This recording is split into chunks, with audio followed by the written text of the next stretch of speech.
Yes, I am. So they flee west to Carchemish. The Babylonians pursue them. And in 609, they the Egyptians decide to come up and help the Assyrians. This would be akin to France coming up to help the Nazis when the Nazis are about to get wiped out by the communists. I mean, you just on the surface, you go, why? Well, it was a pretty rational reason. He wants a buffer state. It's pretty clear the Babylonians are going to knock out Assyria, but he would like a buffer state between Babylon and Egypt. So he wants Assyria to survive. And you don't go from here to there going this way. Notice all the black dots. There are no cities. You don't do it. So you have to go up and come back down. And so Assyria would be a buffer state. And so Egypt is coming up to help. Well, Josiah is the king in Israel. He cannot stand Assyria. He wants him dead. But Jeremiah tells him, this is of God, let it go. Don't get involved with this. But Josiah does anyway. And he meets the Egyptians at Megiddo, because the Megiddo, the Egyptians are hauling their forces up. Judah comes out and meets them at Megiddo, which is a giant valley. What? You still see Steve's line that. And I'm in. Have you called him?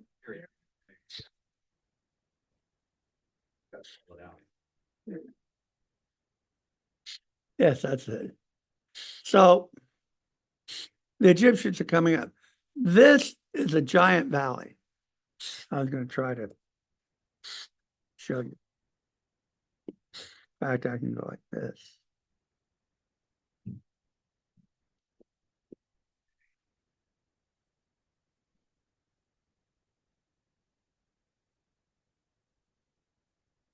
Okay. No, never mind. You would think I would know how to run my software now. But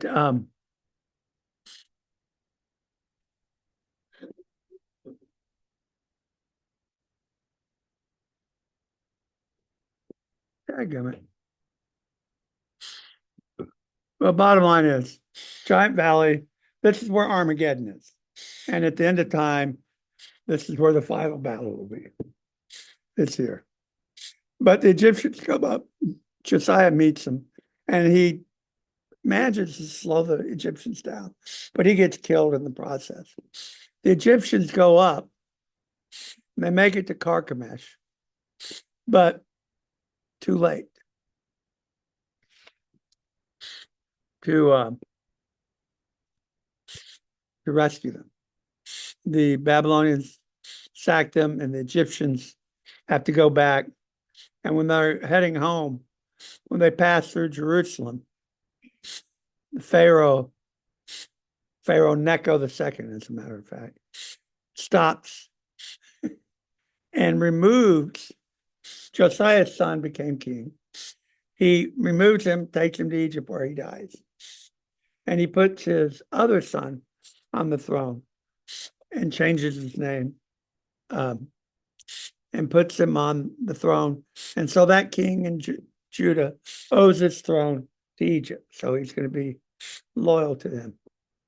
But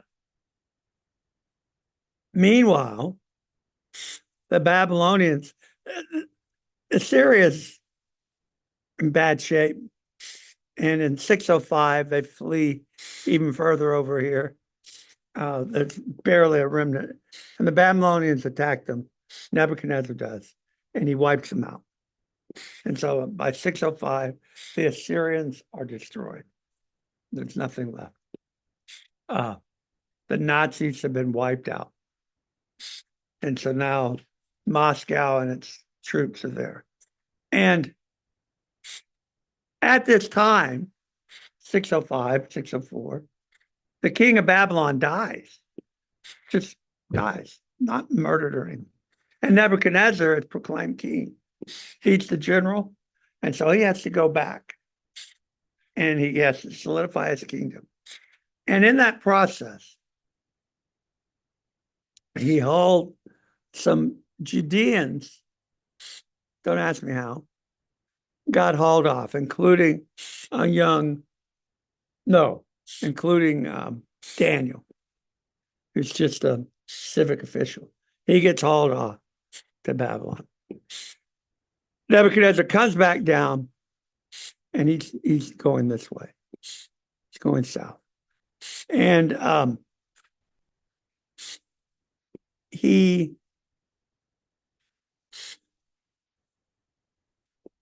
in 598, he attacks Jerusalem, takes it, except he doesn't conquer per se, but he removes the king of Judah. What happens is the king that the Egyptian put on the throne rebels. And this brings Nebuchadnezzar down to take care of that. And when he rebels, he didn't plan on it, but he died. Here, son, have a kingdom. I'll see you later. And he dies. And his son is on the throne for 3 months. Nebuchadnezzar comes down, removes him. No, he doesn't. He removes him, but the son, you remember me talking about this? He gave up the throne. He surrendered. He said, we're not gonna beat these guys in battle. I'm not gonna put us through that. So he surrenders with his wife and his mom, and all the elite in Jerusalem get hauled off, including a young priest named Ezekiel, whom we know as Ezekiel. He gets hauled off, and they get hauled off to Babylon. This is the first exile, or the second exile if you consider Daniel part of it. And 30,000, that's a significant amount of people, get hauled off, and it's the cream of the crop. And that king surrendered and went to Babylon. He's going to live and die there. But he's got favored status because he surrendered. So, okay. And he's fed on the king's dime, and he's treated like a king. His uncle, his dad's brother, so the third son of Josiah, comes to the throne. His name gets changed to Zedekiah, and he becomes king. And he's on the throne 11 years. Babylon's back there. He rebels because Zedekiah is an idiot, as it turns out. And he's evil, according to the author of Kings. Zedekiah is bad. But for that matter, so was, I can't remember his name, the one that was only on the throne for 3 months. He was evil. How much evil you can do in 3 months, I don't know. But the author of Kings didn't like him. And Nebuchadnezzar comes down, and this 587, he destroys Jerusalem, destroys the temple. It gets utterly destroyed.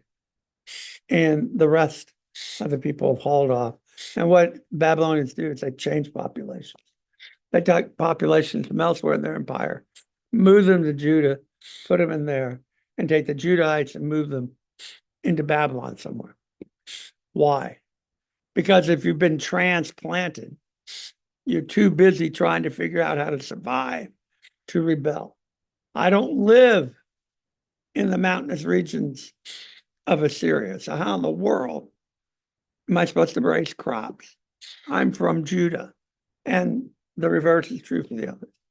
It's a brilliant strategy, except that you incur the wrath of all the people that you transplant. Not much they can do about it. But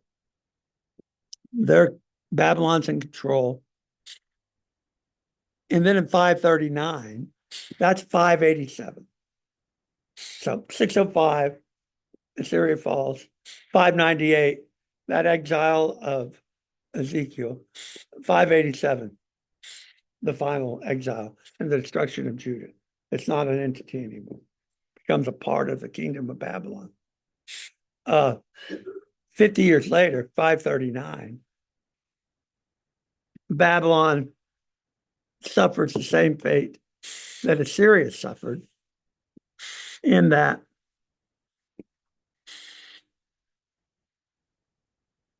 Assyria gets conquered by a province of theirs, Babylon. Well, this happens again. Babylon gets sacked by the Media Persians, by the Persians.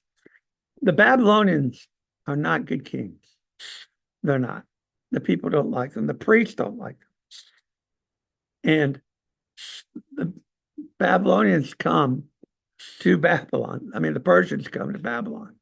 And they take it without firing a shot, because the priests open the gates and say, come on in.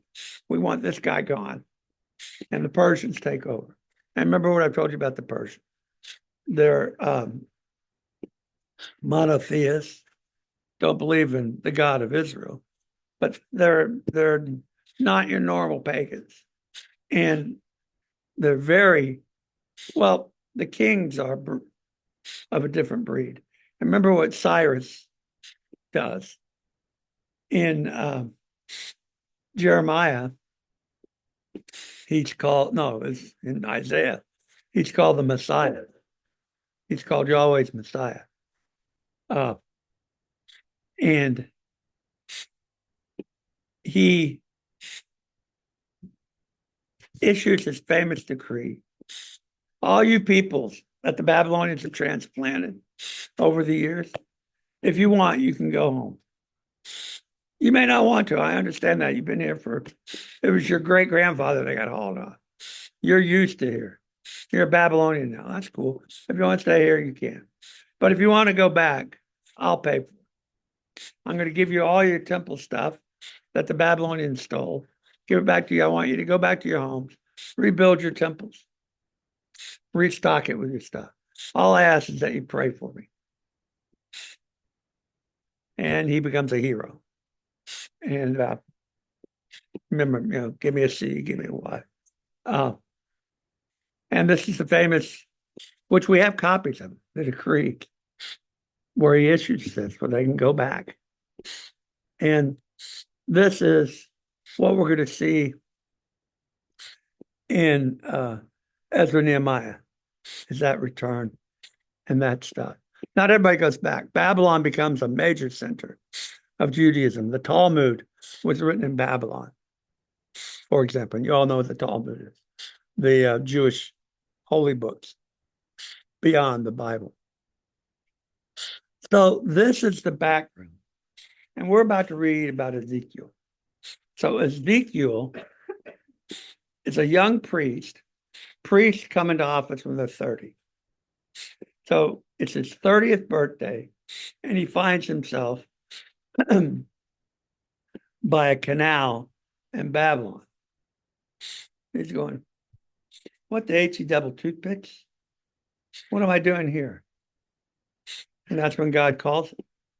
And he has the famous vision in Ezekiel 1.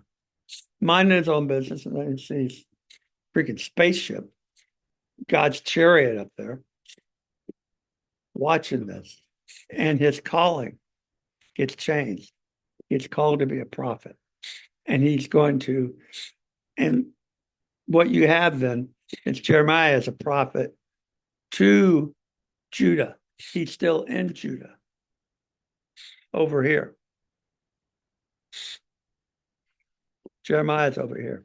Ezekiel is over here. He's a prophet to the Judahites that have been transplanted. What else is going on here? What is the major change that takes place during this time period? You know this, Matt. What is it? They change their religious system. Yeah. We get the birth of what? Judaism. Judaism comes into existence. Jeremiah follows the Mosaic religion, the Mosaic covenant. That required the tabernacle, later temple, which was in Jerusalem. Well, guess what? The Babylonians destroyed it. So now what do we do? Jeremiah gets kidnapped and taken down to Egypt. That's what happens to him at the end of his life. Ezekiel, meanwhile, is in Babylon, and he's watching the people as they create Judaism. The religion has to adapt or it dies. We cannot do our sacrificial system. We're hundreds of miles away from the temple site. So what's the adaptation, Matt?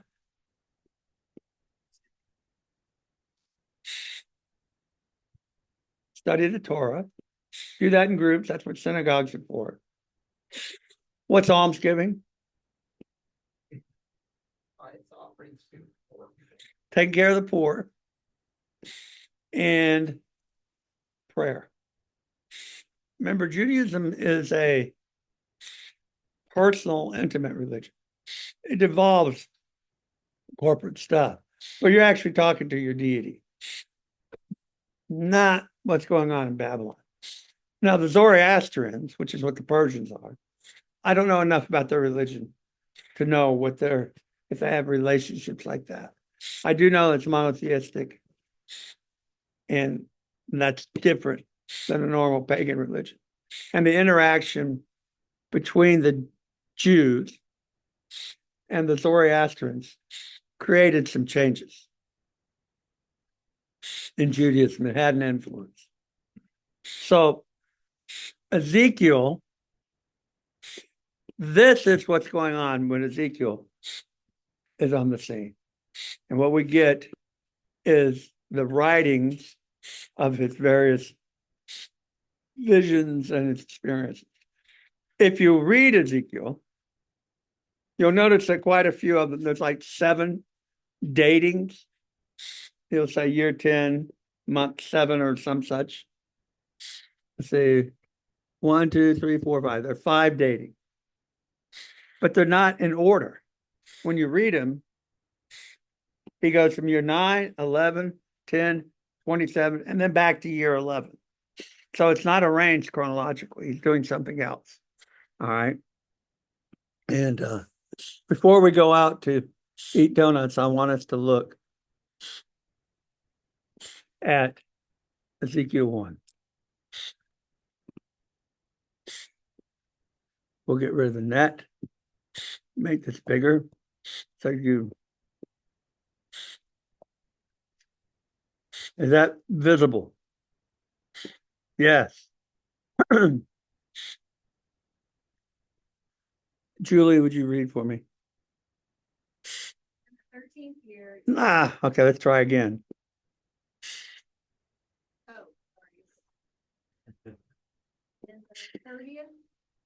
All right. Yes. What did I just tell you? What happens when a guy turns 30? That's when he takes his priesthood. So this 30th year is not specified, but the odds are he's talking about his own, when he should be entering into the priesthood. Go ahead. As I was among the exiles by Shabar, the heavens opened, and I saw visions of God. The 5th day of the month, it was the 5th year of Jehoiachin. And this is the guy that surrendered, and he's treated favorably, and he's always the king. Zedekiah, he was replaced and put on the throne by Nebuchadnezzar, but Jehoiachin was always the king, especially the exile. Now, what's going on in the exiles is they have prophets with them saying, we're going to be here. We're only going to be here 2 years. And Jeremiah is sending letters and telling them that's crap. These are false prophets. Don't listen to them. You're going to be here a long time. In fact, you're going to be here 70 years. And the next verse is the famous, I have the plans for you for a future and a hope. That's right after the verse which says you're going to be there 70 years. So, but this is Ezekiel. And this is his story. Go ahead, Julie.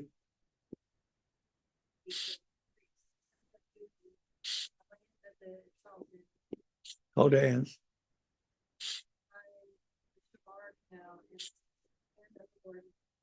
So he gets a vision.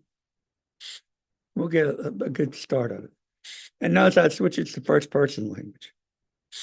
So this is his record of it. This was whoever wrote it. We don't know.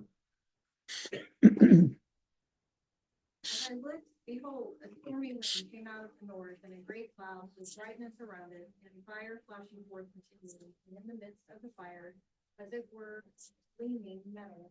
And from the midst of it came the likeness of 4 living creatures.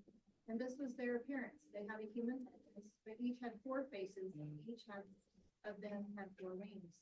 The legs were straight, and the soles of their feet were like the soles of a calf's foot. And they sparkled like burnished bronze. Under their wings, on the 4 sides, they had human wings, and on the 4 had their faces and their wings thus. Their wings touched one another. Each one of them went straight forward without turning as they went. As for the likeness of their faces, each had a human face. 4 had the face of a lion on the right side, and the 4 had the ox on the left side, and the 4 had the face of an eagle. Right, this is bizarre, but he's describing cherubs, and cherubs are different types. You've seen the winged bulls from the Middle East. That's a cherub. They're huge, and their function is to guard. That's what they're made to do, guard things. So you'll find them at entrances, like at gates and other things. These are carrying the chariot of God and are like his personal bodyguard. Such were their faces, and their wings were spread out above. Each creature had 2 wings, each of which touched the wing of another, while 2 covered their bodies. And each went straight forward. Wherever the spirit would go, they went, without turning as they went. As for the likeness of the living creatures, their appearance was like burning coals of fire, like the appearance of torches moving to and fro. And the fire was bright, and out of the fire went forth lightning. And the living creatures darted to and fro, like the appearance of a flash. We'll stop here. This is bizarre. And you've all seen the movie Chariot of Gods way back when, where they see this as UFOs. Okay, why not? Probably not, but it's an interesting idea.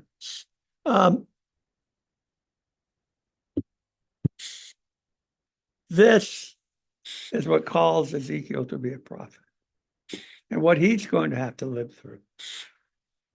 Among other things, for example, his wife's going to die.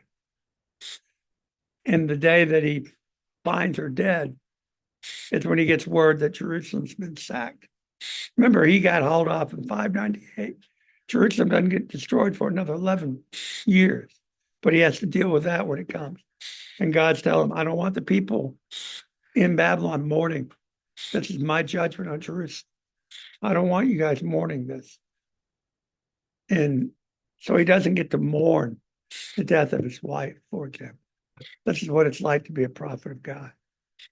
And he's going to have visions of a coming temple, but is that a real temple or is it a metaphor for something? He gets the word about a covenant, this new covenant that we enjoy. He's going to talk about that. So Ezekiel gets a lot. It's a big deal. He and Jeremiah intermesh well. And it sets the stage for 550 years later when Jesus comes. So, and we'll deal with that when I get back from the beach. So, all right. We're going to stop now because we got to go eat donuts with everybody because it's the last Sunday of the month. Okay. All right. Maury, would you close us in prayer, please? Father, we just thank you for this day. We thank you for your presence in our lives. We thank you for this opportunity to understand your word better, and appreciate Don providing us the text. Make it more real and vivid to us. We just pray for your continued blessings on this church and here. Amen. All right, go out and eat donuts. We're gonna go out and eat donuts. Would somebody please stop? Maury, would you make sure that food gets out there to the main thing? Sorry. You've already had your donuts. I've already had my donuts.